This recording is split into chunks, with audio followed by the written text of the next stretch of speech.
Hello, fellow peasants.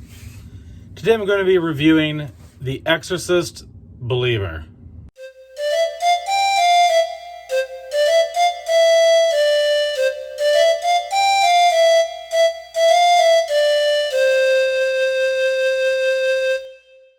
Alright guys, this is the non-spoiler review of The Exorcist Believer. So there won't be any spoilers in this. What did I think of the film? Oh my god. So I went to a late viewing last night. I didn't get out of there till almost 12:30. I was really, not that my expectations were not low already, but it didn't even meet my low expectations. This was abysmal. I really did not like the film at all. I went into this trying to be as open-minded as possible. I'm just I'll go into this and, because I was excited in a sense to be okay, let's see what kind of camera work they do. Let's see how they try to pull this off.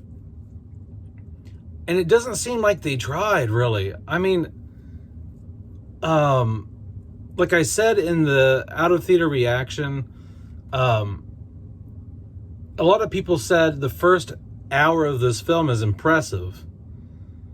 I didn't get that. I mean, was it horrible? No, but it wasn't groundbreaking. It wasn't anything that I haven't seen before, I guess. I don't know. It was just it was Netflix special stuff. It was on the level of something I might pop on the weekend on Netflix and go, oh, that was a way to kill a couple hours. That's how this whole film felt to me. It never once felt like I am watching something that is even remotely close to being on the same level as the original Exorcist. It just felt like a cheap production. It felt like a cheap Blumhouse production. It looked like a cheap Blumhouse production. The cinematography in this is damn near no different than the Halloween trilogy. And that's fine for the Halloween trilogy. But you gotta switch your style up a bit. I mean, there's little cuts here and there where they flash a demon face, or they flash certain things. But there's not really anything in this where I'm wow, okay, the cinematographer for the last Halloween trilogy, he's really switched up his game. I'm not saying I wanted him to mimic Roisman's cinematography perfectly. I said that before. But let's not have this look like a goddamn Hallmark Netflix special. And that's what this guy's cinematography looks like. It's super clean, it's super slick.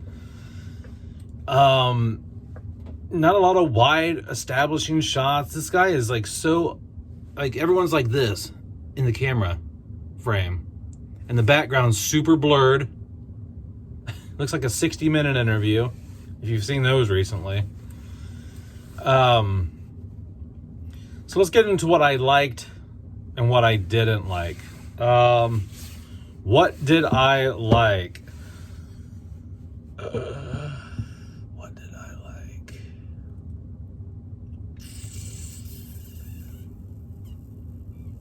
I don't know. I don't know if I really liked anything about this movie, to be honest. I guess I could say if I liked anything about the film, it would be the disappearance of the kids and them trying to figure out where they're at. That seemed interesting at the beginning, kind of like the whole missing person thing. That was interesting. The makeup effects, the special effects in this are good up until a certain point, which I'll get into in the spoiler review. But the makeup effects, Christopher Nelson did a really good job on this.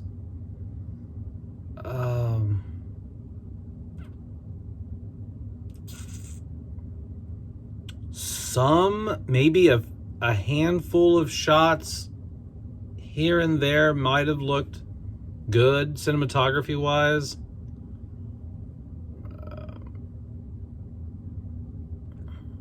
That's it. I'm being honest.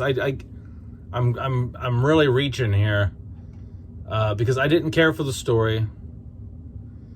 They do what I said they were going to do. They were going to do this "We Are the World" kumbaya. Everyone's going to get to try their exorcism ritual at the end of the film. That's not a spoiler. It's pretty much, if you watch the trailers, you know that's going to happen. And it gets super hokey. You know, there's lines and dialogue at the end of the film that are like, "It takes all of us, all kinds." Okay, all right. Very, very cheesy. The acting, okay, I guess. It's passable. Cinematography was passable. There's not much here that I liked. Everything was just very straight to Netflix. Wouldn't watch it again. Chris McNeil is wasted. She's brought back for like 7 minutes. Has a few lines of dialogue. There's some things that she says and does in this that I'm like, what? You know, just out of character, just in terms of the possessed girls, there's nothing shocking in this movie. I can say that in this review. There's nothing shocking in this movie. There's no point in this film where I was like, oh shit, they went there. Like and I'm not saying that because it's an Exorcist film that the goal of the film should be to shock and disgust or anything like that, because that wasn't the goal of the first Exorcist. You know, but just the nature of what you're showing should have some of that. And there was nothing in this film where I was like, damn, they went there. Damn, they really said that. Like the girls in this film never say anything remotely as offensive as Reagan. Like in terms of the shock value of this, there's nothing. The girls do or say nothing that make you go, damn, like, wow, they did that. You know?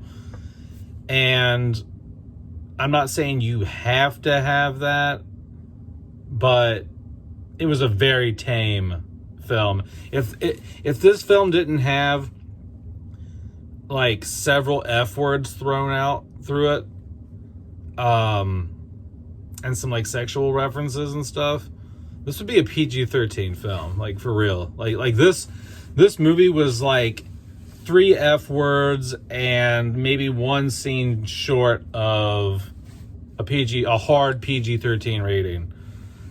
Which is okay. You could do a good Exorcist film that's PG-13. All I'm saying is, like, they didn't even push that. Like, it wasn't a good Exorcist film. It didn't feel like an Exorcist film. I never once watching it was like, wow, this is like, I'm getting the same feeling and vibes. I'm getting the same like sense of dread and slow burn dread, and like I feel like the demon's constantly around us, and I got none of that. This is set in Georgia. I think it's set in Atlanta, like a suburb outside of Atlanta. So they did use a real location in this. They set this in a real location.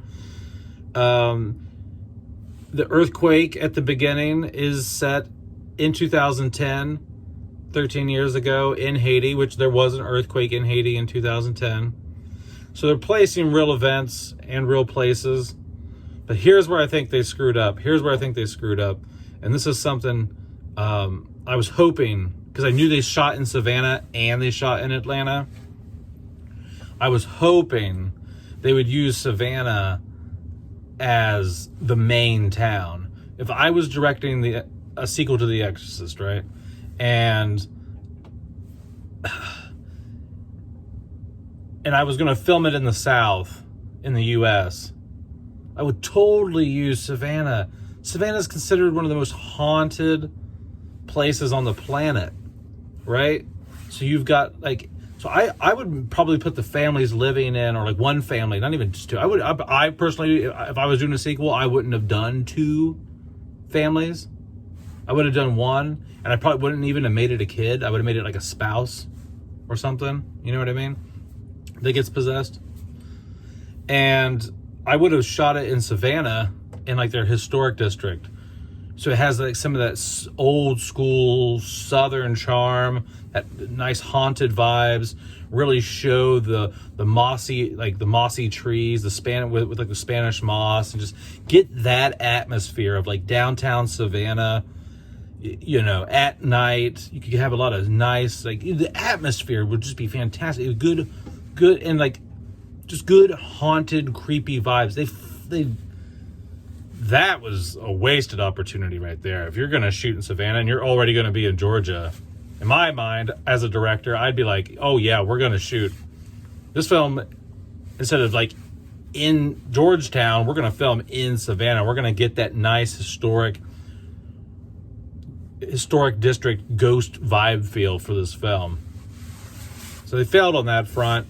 The setting in this film, don't care. It looks like Haddonfield. The way they shot this movie, it just looks like Halloween Ends. To be honest, it looks like Haddonfield or something. You don't really get a vibe through this movie that it's a cold fall day. There's a couple shots here and there of some leaves rustling on some streets, but overall, you don't get the feeling that it's a cold, brisk autumn, verging on winter vibe like you do in the first film, which created so much atmosphere. The fall atmosphere in the first movie is what helps the first film have that like cold hand on the back of your neck feeling the whole time. It adds to that. In terms of the exorcism scene, there is an exorcism scene in this film. God, it's bad. It's awful. You just don't care. Like, you really just... There were times, the guys watching this movie, where I was laughing. Because I'm like, this is just ridiculous. Like, even if you're not comparing this to the original Exorcist, this movie still fails. Okay, so like, I just want to let you guys know that. Like, this doesn't just fail because I compared it to the original film. This movie fails on its own. Like, if this was just called Two Possessed Girls or The Possessed or whatever, and it was on Shudder or Netflix or Hulu or something, right? This would still probably get like a 3 or 4 out of 10 to me, right? Like, so when you compare it to The Exorcist, you know, that goes even lower. Okay, so like, if I was going to rate, on a 1 to 10, if I was going to rate this compared to The Exorcist, it'd be a 0. Okay, and if I were to rate it as just a standalone film, which it's not, but if I were to rate it as a standalone possession film, it might get like a 3. Probably like a 3, like a 30%, 3 or 4.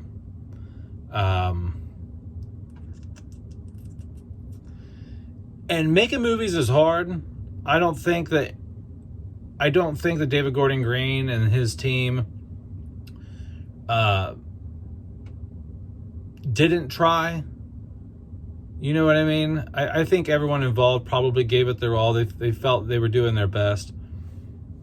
But you know what? Sometimes your best just ain't good enough, unfortunately. You know? And they had to have known what they were getting themselves into trying to make a direct sequel to The Exorcist. It's just not easy to do. And 2, it doesn't need to be done. The Exorcist doesn't need a sequel. I've said that for years. It doesn't need a sequel. It wrapped up just fine. There's not much left. There's almost nothing left of the story. I mean, like, they brought Chris McNeil back. because she could give them some sort of input and some insight or something. And, you know, like, that's about all they could really grab from the first movie, is to bring her back. And because there's nothing left to bring back from the first movie. Karis is dead. Aaron is dead. You know, so Kinderman's dead for sure. But yeah, guys, all in all, I wasn't impressed. Acting, so okay. Cinematography, okay. Story, really not that interesting. That's about it. That is my non-spoiler review of The Exorcist Believer. I would say I was let down, but I can't really say that because I didn't really have high expectations in the first place. But I went in wanting to give it a try, and it failed. So it was a shit show. It was a bad movie. All right, guys, let me know down in the comments below what you think or you thought of Exorcist Believer if you saw it. And have a good day, peasants. Peace out. Bye-bye.